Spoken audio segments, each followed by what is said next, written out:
मैं एक पार्लर में काम करता था। एक दिन एक खूबसूरत भाभी पार्लर में आई।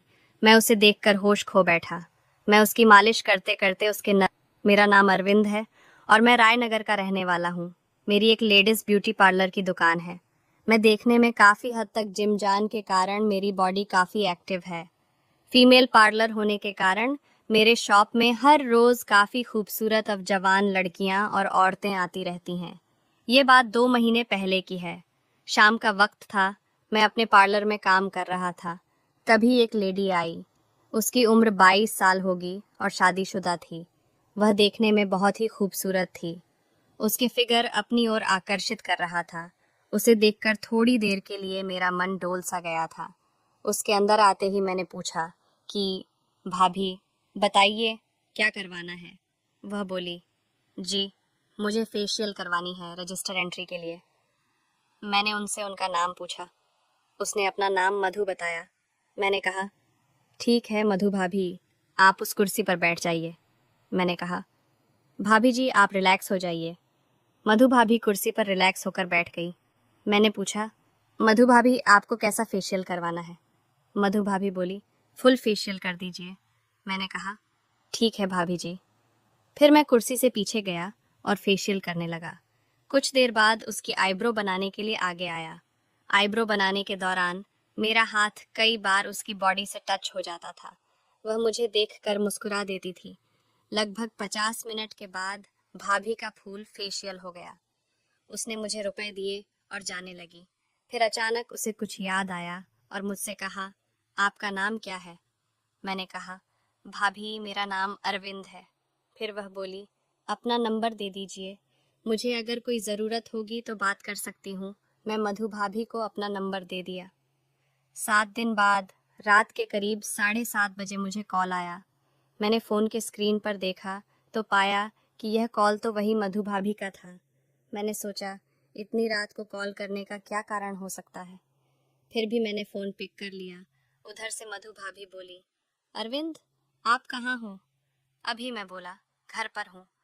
मैं तो भाभी बोली, मेरी एक दोस्त है, उसकी शादी है, उसका मेकअप करना है। मैं बोला, भाभी मैं रात में होम सर्विस नहीं देता, ये मेरा काम नहीं है। तभी मधु भाभी बोली, प्लीज़ आ जाइए, बहुत अर्जेंट है, इसलिए आपको बोल रही हूँ। मैं बोला, भाभी मैं नहीं आ पाऊँगा। फिर मधु भाभी बोली, आ जाओ, तुम्हारी जितनी भी फीस होगी उससे 2 गुना दूंगी। जब उसने फीस 2 गुना की बात की तो मैंने सोचा, क्या हो जाएगा, 1 या 2 घंटे की बात है, 2 गुना फीस भी तो मिल रही है। ऐसा करता हूँ चला ही जाता हूँ। तभी मैं सोचकर भाभी को बोला, ठीक है भाभी, मैं आता हूँ, अपना एड्रेस मुझे मैसेज कर दीजिए। भाभी बोली, ठीक है भेज रही हूँ। उनके एड्रेस पर पहुँचकर मैं डोर बेल बजाई और जब गेट खोला तो सामने मधु भाभी थी जो उस दिन आई थी। भाभी आज ज्यादा ही खूबसूरत लग रही थी, बिल्कुल किसी फिल्म की हीरोइन लग रही थी। उसने मुझे अंदर बुलाया। भाभी तो आज क्या मस्त हूर की परी लग रही थी। वह काली साड़ी में थी। अंदर गया और हम दोनों सोफे पर बैठ गए। मधु भाभी कहाँ है वो जिनकी शादी है और मेकअप करना है। भाभी बोली, उस दिन जब आपने पहली बार मेरा फेशियल किया था, सच में बहुत अच्छा लगा था आपके हाथों से वह मेकअप। आज आप उससे भी ज्यादा अच्छे से मेकअप कर दीजिए, बस दुल्हन को देखकर कोई कुछ ना बोल सके कि इसमें कुछ कमी है। मैं पूछा, आपने बोला पहली बार, इसका क्या मतलब हुआ। भाभी बोली, आपने जो फेशियल किया था मैंने पहली बार करवाया था, जो कि मुझे बहुत ही अच्छा लगा था। मैंने कहा, पहली बार का मतलब क्या, आपने इससे पहले कभी मसाज नहीं करवाई थी। तो वह बोली कि मैंने कई बार मसाज कराई है पर इतना मज़ा और सुकून नहीं मिला था। मैंने उनसे पूछा, ऐसा क्यों। वह बोली कि अब तक जहाँ कहीं भी मैंने मसाज कराई है वहाँ पर मेरी मसाज लड़की ने की है और पहली बार किसी तुम जैसे जवान मर्द जैसे लड़के ने की है, इसलिए मुझे अच्छा लगा। मैंने महसूस किया कि भाभी की आंखों में वासना के भाव तैर रहे थे। उनके मुंह से जवान मर्द कहते समय मैंने महसूस किया कि भाभी की आंखों में वासना के दोहरे तैर रहे थे। मैंने कहा, शुक्रिया भाभी, कहाँ है, बुलाए ना, जल्दी से काम मिटाकर मुझे घर पर जाना है। भाभी बोली, उसको तो फुल से भी ज्यादा फुल करनी है, जरा रुको तो आ रही है, और तब तक मुझसे ही बातें कर लो। चलो रूम में चलते हैं, मैंने कहा। ठीक है, पर एक समस्या है, भाभी बोली। क्या समस्या है? मैंने कहा। काम के वक्त मैं गाउन पहनता हूँ, क्योंकि मैं घर पर था और गाउन दुकान में है, इसलिए नहीं जा पाया। सीधा यही आ गया, जिससे लेट ना हो जाए। भाभी बोली, मेरे पति का गाउन है, आपका पहन लीजिए। मैंने कहा, ओके, दे दीजिए। भाभी अलमारी खोली और अंदर से वह अपने पति का गाउन निकाल कर मुझे दे दिया, और वह बाथरूम चली गई। मैं भी गाउन पहन लिया और वहीं भाभी का वेट करने लगा। मैं यह भी सोच रहा था कि आखिर लड़की कहाँ है जिसका मेकअप करना है। फिर दूसरा ख्याल आता कि हो सकता है उसकी शादी दूसरे जगह हो रही हो। इतना सोच रहा था कि तभी भाभी रूम के अंदर आई। मेरी नज़र मधु भाभी पर पड़ते ही मेरे होश उड़ गए। भाभी मेरे सामने थी और मैं बस उसे नीचे से ऊपर देख ही जा रहा था। मैं भूल गया कि मैं क्या करने आया था। उसकी बॉडी किसी अप्सरा से कम ना थी। मेरा मन उसकी ओर फिसलने लगा। उसे पाने की ललक जाग उठी। मन कर रहा था सब कुछ भूलकर एक बार बस इसको पा लूं। फिर भी मैं खुद को संभाला और मैं खुद को बोला, अरविंद, ये गलत है। फिर मैं खुद को संभाले हुए भाभी से कहा, भाभी ये सब क्या है? आपने मुझे मेकअप के लिए बुलाया था और आप ये क्या कर रही हो?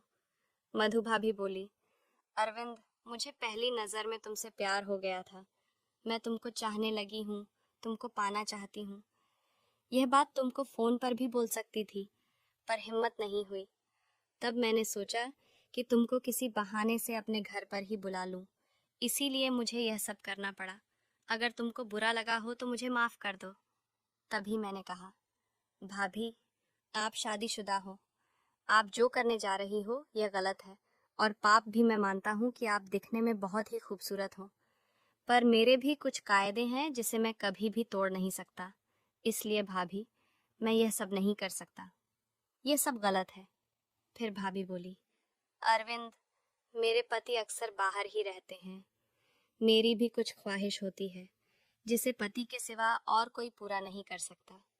इसी कारण मैंने तुमको बोला। तुमको देखने के बाद तुम मुझे अच्छे लगे। मैंने सोचा अब मेरी मंजिल मुझे मिल गई है।